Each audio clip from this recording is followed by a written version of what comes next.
Why don't you tell me your full name? Steve Kolian. Who's your pal here, Steve?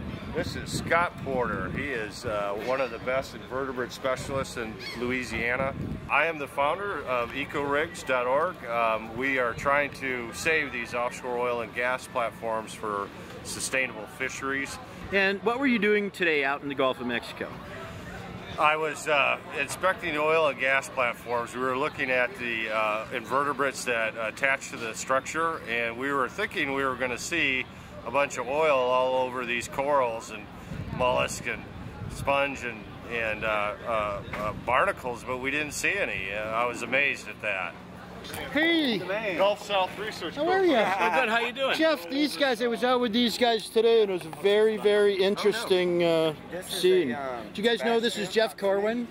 Oh, Jeff, yeah. say hello. You look familiar? Yeah. What's happening, Jeff? We're going offshore to visit platforms and video the marine life beneath the platforms and see what's happening as the oil passes by.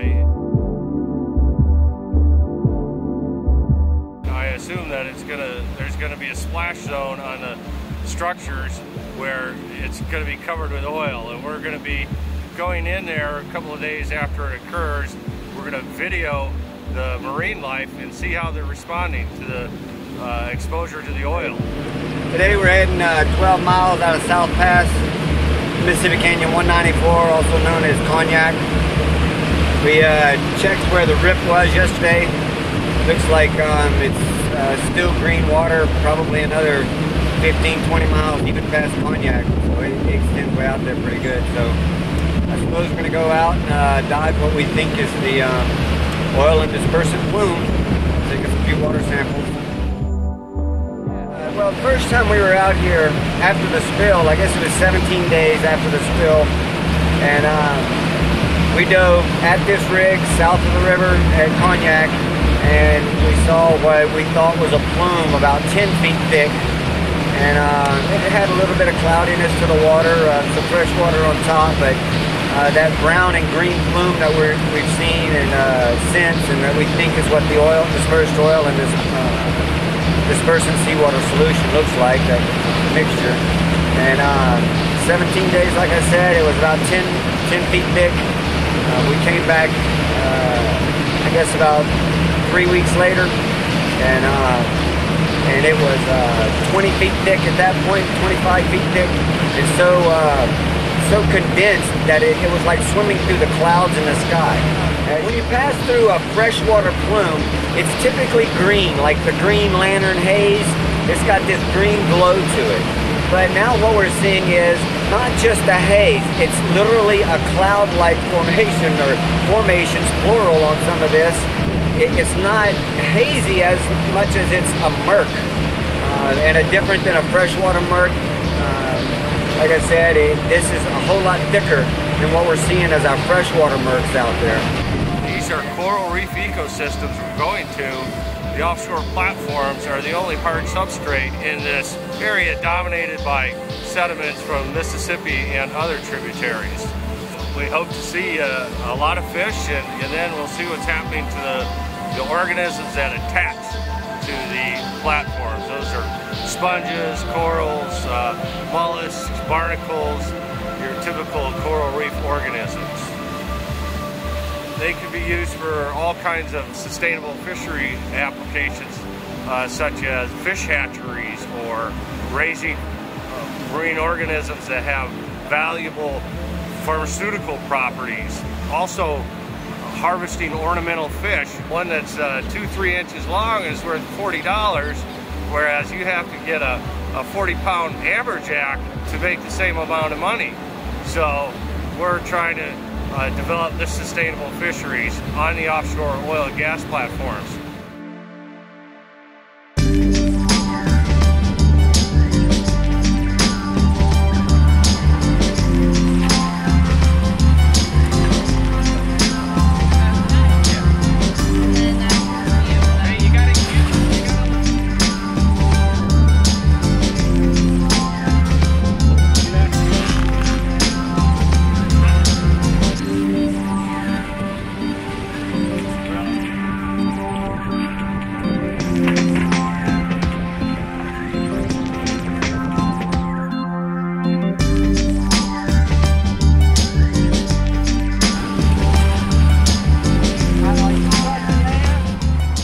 Right now they're cutting the fish open to examine the liver. And you guys will be testing it for what? Metals.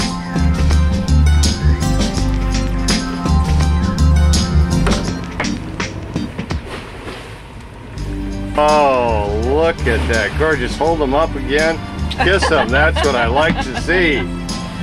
Look at this. You got oil in there? Yeah, it looks like it. I tell you, they look good inside. God, that is just pure oil. Okay, will you please explain that again, that we're finding? This looks like oil deposit inside. It's inside the actual digestive system. Appears to be collecting in the digestive system of this oyster.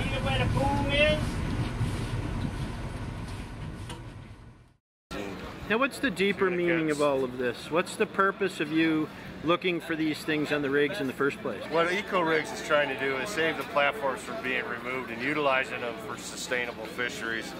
Well, I find this story very fascinating because it absolutely flies in the face of everything going on here. You've got this major oil spill that has everybody coming down to look at the animals, and here you guys are wanting to save oil rigs to save animals. Yes, we find it's very difficult for us to get cooperation from environmental groups. We show them our video, we show them all the fish, they ask us, where the heck is this? We tell them it's an oil rig, and they don't talk to us anymore. This is the largest collection of artificial reefs. Each time one of those get removed, about 1.5 acres, excellent coral reef is destroyed, and the whole ecosystem's destroyed. So, and there's 4,000 in federal waters, and there's 2,000 in state waters. It's the largest collection of artificial reefs in the world. And they are 10 times better than conventional artificial reefs because they span the whole water column. You find deep water fish, mid-water fish, and shallow water fish all in the same place. These platforms are three-dimensional steel structures in the water, and they have nothing to do with greenhouse gases, global warming, that sort of thing. They are steel structures that are inhabited by coral reef organisms, and they are the most prolific ecosystems by area on the planet. Literally 30,000 fish will exist in an area half the size of a football field. They're not normal artificial reefs. They're 10 times better, they last 10 times longer, and they're 10 times bigger.